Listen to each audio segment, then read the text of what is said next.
Hello everybody, K-Whip here, and welcome to another Optimizing Subclass video. Today I'm going to be covering the Voidwalker subclass and how to best shotgun on it. So starting off with the grenades, Voidwalker has some of the best grenade options in the game, and the best of which being the Axion Bolt. Now the Axion Bolt is fantastic because it is very good at either priming or finishing enemies, and it requires very little accuracy from the user. So for leading engagements with the Axion, you can kind of just throw it around a corner, and it has such a large radius that it'll track people at that you really don't have to be all that accurate. Just if you see someone pretty close to where you're throwing the Axion, you know it's going to start tracking them. So that's what you do, chuck an Axion around a corner, it's going to start tracking the person, and you can just go right in and challenge along with your grenade, and your enemy has a couple choices at that point. They can either just start running away, so they're going to be easier to kill as they're just running away from you. You can shoot at them while their back is to you, or they can take 110 damage from taking the full damage of the Axion, so they're going to be either an easier primary kill for you, or you can just map them with your shotgun because they're less than half health. Or the other thing that your enemy can do is they can either try to shoot the Axion Bolt, which isn't all that consistent, and try to destroy it, or they're going to slide through it so they can take a little less damage. And if they're a Night Stalker, they can also Shade Step to get rid of the tracking. So if they're running Shade Step, then they really counter you pretty well, but that's not always the case. Regardless of what they use in the scenario, they are at quite a disadvantage, because all of these decisions that they have to make them have to make a split decision, or just put them in a bad position to make an easier kill for you. So leading your engagements with the Axion Bolt is always a fantastic thing to do, and it'll help you get a lot of easy kills. The Axion Bolt can also be used to help finish your kills, because if you get someone weak, you can just throw the Axion at them, and sometimes it'll do instant damage, which doesn't happen all that much, but it is a way to finish off your kills. And if it doesn't do that, it will just start tracking onto them, and sometimes we'll catch up to them and kill them, especially if you get it close to them so they can't run away from it easily. And a thing that's great about Axion Bolts is that they don't even have to be doing damage for the grenades to be working effectively, because if you throw a Axion Bolt at someone, it's quite easy to predict their movement, and you know they're either going to start running away or they're going to start pushing you, and it makes it an easier scenario for you because they're the one that has to make a split decision and do something drastic. So I'd say Axion Bolts are the way to go for most Voidwalkers, even though scatter grenades are also a good option, which I will cover in a little bit. For now, however, I am going to move on to the jump modifier, and the one you should pick for every single Warlock that you play is Focused Burst. And Focused Burst is quite great because you can kind of Warlock skate, I guess you would call it. And Warlock skating is one of the fastest ways to move around on a Warlock, and basically what you do is you jump up and then start gliding once you're starting the descent of your jump, and it will help you glide faster because you move faster on your descent, and you kind of just keep repeating that motion, and it'll help you speed up and get faster and faster. So Focus Burst in some moments will make you quite fast as a Warlock, but there are other good movements to it. One of these being the ability it gives you to float above people's lines of sight, whether it is around a corner that you're just floating like above a doorway so you can bait people through the doorway and easily shotgun them while you're above them and they can't see you well, or if you're doing it in the open just so it's harder for people to see you, or so they have to change their aim as you're above them. The last perk that Focus Burst kind of gives you is that it can propel you towards an enemy quite fast. If you kind of double tap your jump button, it will launch you towards the person that you want to attack and shotgun, and it can be quite effective at that. And that's something I do basically after almost every shotgun kill, because if you're in the middle of a lot of people, it's a lot harder to take you down if you're constantly moving, and especially if you're jumping up and down and changing your vertical level. Usually after I get a shotgun or a melee kill, I just keep jumping to make sure I'm not an easy target for people. Anyway, moving on to what super modifier to use. None of these are really going to make or break your super. I'll say personally I go with Vortex because I feel like it has the biggest blast radius out of the group, and occasionally the Vortex effect will get you some extra kills, I definitely wouldn't say that it's super common, but through testing I've found that I prefer it over Shatter, and Lance I just really don't like. So if you like Shatter, you can roll with that. I would say Vortex is probably your best option, because especially if you're running Annihilate, it seems very consistent and has a very big blast radius. And speaking of blast radius, that is the precise reason why I do not use a Lance. Some YouTubers will suggest that you should use a Lance, but I would definitely advise against it, especially if you're new to Nova Bomb and aren't practiced with Lance or Nova Bomb, because Lance is quite unforgiving. Instead of your typical Nova Bomb where it's kind of slow and has quite an arc to it, it is shot out like a bullet of a Nova Bomb. And so it's traveling very fast and in a straight line, so where you are pointing your reticle is going to go exactly to that spot. So this can be good, but it is also not very forgiving, because you have to be almost perfectly accurate to actually hit people with your Lance.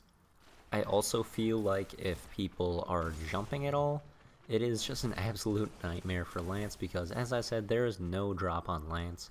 So if you're trying to hit someone that is midair and you're aiming midair, you basically have to direct impact them with something that has a smaller blast radius than a normal Nova Bomb, or otherwise you're probably not getting that kill unless there's like a wall right behind your enemy.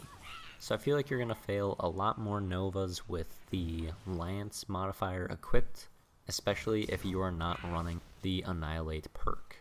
So moving on to which melee modifier to choose, I would definitely have to recommend Lifesteal. So Lifesteal is going to give you health regen after every melee while your melee is charged. In situations when you're surrounded by many people and are trying to get a lot of shotgun kills, you can dive into some people, get some shotgun kills, and if you're getting weak, hit someone with a melee, get some health regen, and continue to go on a tear with your shotgun. And it can also be extremely nice just shotgun meleeing someone and get your health regen from that, so you'll be prepared for your next engagement with full health. Another awesome thing about Lifesteal is it will help you win a lot of melee battles. With normal health, you can get double meleeed and still win your melee battle with Lifesteal. Basically, you just have to let them get the first melee, then you immediately melee after that. It'll start regenerating your health, so you'll most likely survive the next melee that they hit you with, and you'll be able to hit them with one more melee. So you each did 2 melees, but you're coming out alive, and they are not.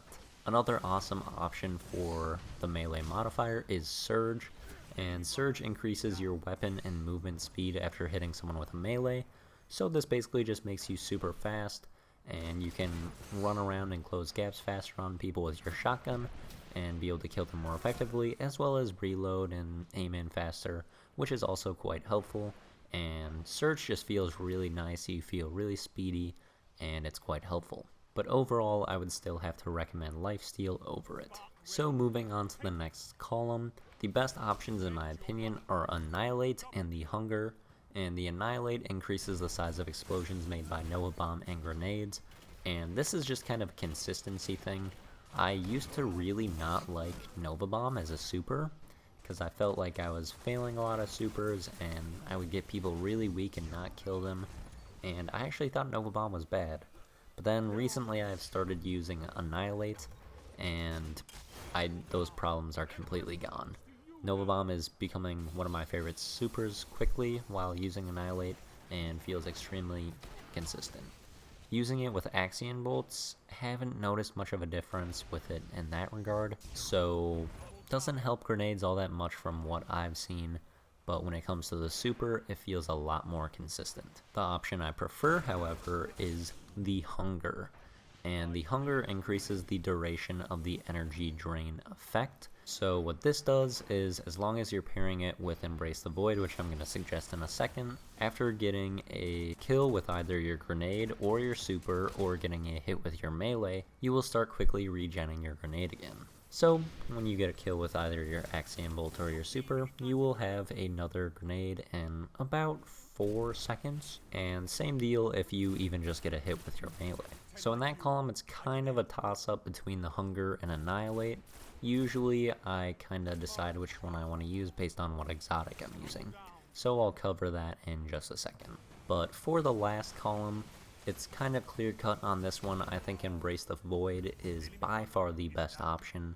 Bloom is kind of pointless, and Vortex Mastery really doesn't give you much either, especially because Vortex grenades aren't very good, and the Vortex effect on the super doesn't really do much. So Embrace the Void is awesome, as I mentioned, because it allows your grenades and super to trigger the energy drain effect, which is going to give you more grenades, and it also restores your health. So this is an awesome build because your grenade, super, and melee all have the potential of giving you health regen, as well as cooling down your grenade cooldown. So for which exotics to use on the Voidwalker subclass, there are a lot of solid options out there. I would say the Ram and Ophidian aspects are tied for the best option. Second place I'd probably give to the Nothing Manacles, and third place to the Claws of Ahamkara. So the Ophidian aspects are great because they basically give you the hunger perk because they improve energy drain. So that gives you the opportunity to use Annihilate. So your super is going to be more consistent, you're going to be getting more kills with it, and you don't have to sacrifice your improved energy drain, so you're going to be getting grenades extremely fast after getting a kill with your grenade, or your super, or getting hit with your melee.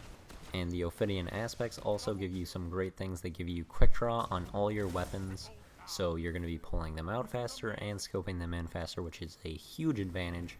And you also reload every single weapon in the game faster. Along with that, you also have increased melee attack speed, so you can double melee faster, and you also have increased grenade throw distance, which is helpful with Axions. Another great and versatile option, however, is the Ram, and the Ram gives you increased armor, as well as all of your melees will trigger lifesteal. So this gives you some more versatility, as you can choose to use Surge in the perk tree, so you're going to be super fast once you use your melee, and you will still be getting health regen after every melee that you do. Also, the increased armor, if you are running high armor already, will help you survive a lot of things that you would not without it. So Ram is another awesome option for Voidwalkers. Another exotic I'd have to recommend is the Nothing Manacles, and for these ones you definitely want to be using the scatter grenades because that's what the exotic focuses on. It gives you 2 scatter grenades and gives the scatter grenade increased tracking, and it makes scatter grenades absolutely deadly. They take a little bit of practice to get used to, and they require quite a bit of accuracy, so I think they're not quite as good as Axion bolts, but they do have one-hit kill ability and can be absolutely devastating. And when using the Nothing Manacles, I would definitely have to recommend the Hunger effect, because once you get a kill with one of those scatter grenades, you'll have another one instantly, and be building up to your next scatter grenade after that as well. The last exotic that I would recommend for Voidwalkers is the Claws of Ahamkara, and this simply just gives you an extra melee, and your melee is spectacular on the Voidwalker, getting that health regen, so having 2 of those is another great option. So those are my suggestions on exotics. Now just to wrap up kind of my last thoughts on the subclass, I would have to say that I would not prioritize agility when playing Voidwalker. The thing I would focus on most would be recovery, and then secondly, I would focus on armor. However, if I was playing Ram, I would try to get as much armor as I could and then go to recovery, because with a lot of armor and the Ram equipped, you can survive quite a lot of things. Finally, I would suggest that you run tier 5 discipline, because the grenades on Voidwalker are so crucial to the subclass and are extremely good. Personally, I also run tier 5 strength and only tier 1 intellect, because I used to not like Nova Bomb. It's grown on me a little bit, so I'd say the ideal is to have about equal intellect and strength and maxed out discipline, so like a 3-5-3 build, because you're super solid, your melee is solid, and your grenade is extremely good. So focus on discipline number 1, and the other stuff you can kind of fill in however you prefer. But anyway, that's going to be it for the video. I hope you enjoyed these tips and the gameplay. Comment down below which subclass and playstyle you would like me to review next, and subscribe for some more Destiny videos. Thanks for watching, and see you later.